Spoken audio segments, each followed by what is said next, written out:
Principle of Polarity.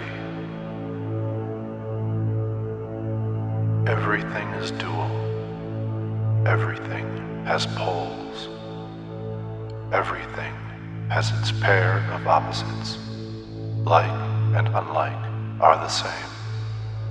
Opposites are identical in nature, but different in degree. Extremes meet. All truths are but half-truths. All paradoxes may be reconciled. The Kybalion. This principle embodies the truth that everything is dual. Everything has two poles.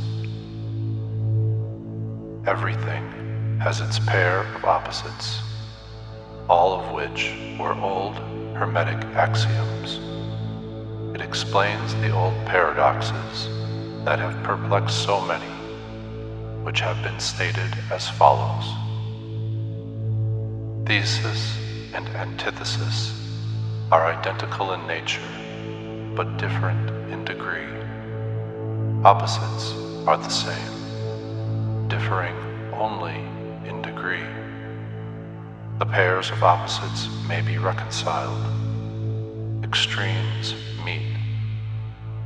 Everything is and isn't at the same time. All truths are but half-truths.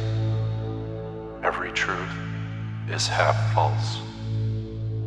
There are two sides to everything, etc., etc.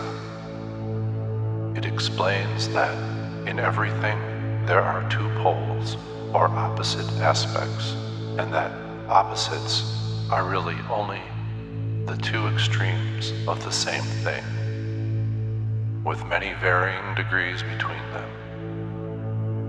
To illustrate, heat and cold, although opposites, are really the same thing, the differences consisting merely of degrees of the same thing.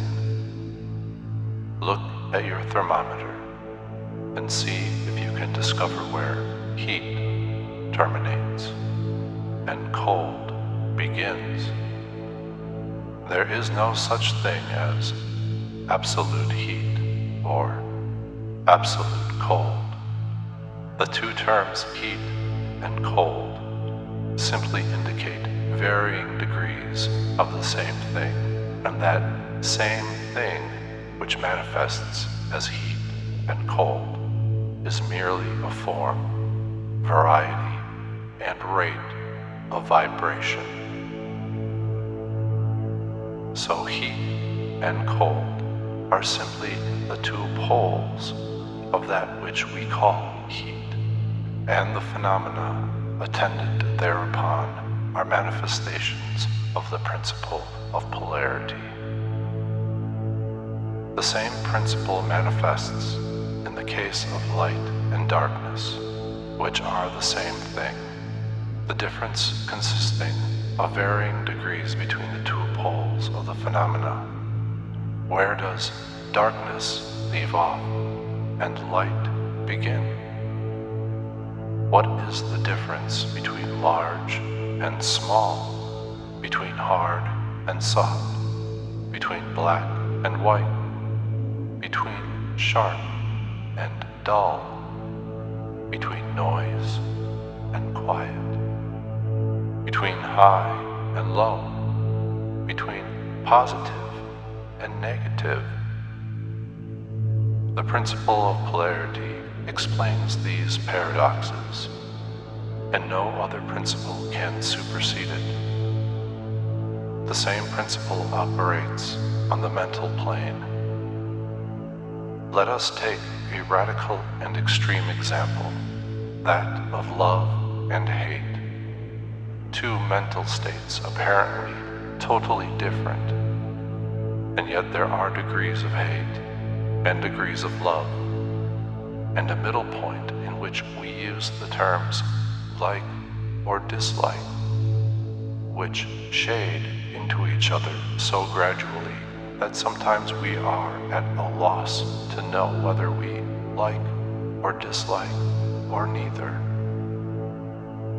And all are simply degrees of the same thing, as you will see if you will but think a moment.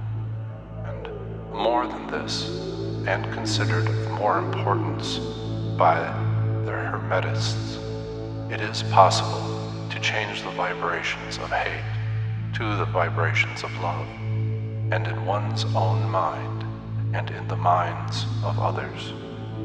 Many of you who read these lines have had personal experiences of the involuntary, rapid transition from love to hate, and the reverse. In your own case, and in that of others. And you will, therefore, realize the possibility of this being accomplished by the use of the will, by means of the Hermetic formulas.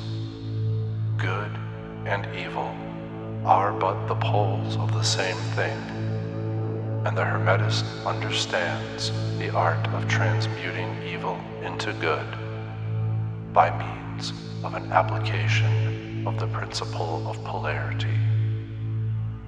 In short, the art of polarization becomes a phase of mental alchemy, known and practiced by the ancient and modern Hermetic Masters. An understanding of the principle will enable one to change his own polarity as well as that of others, if he will devote the time and study necessary to master.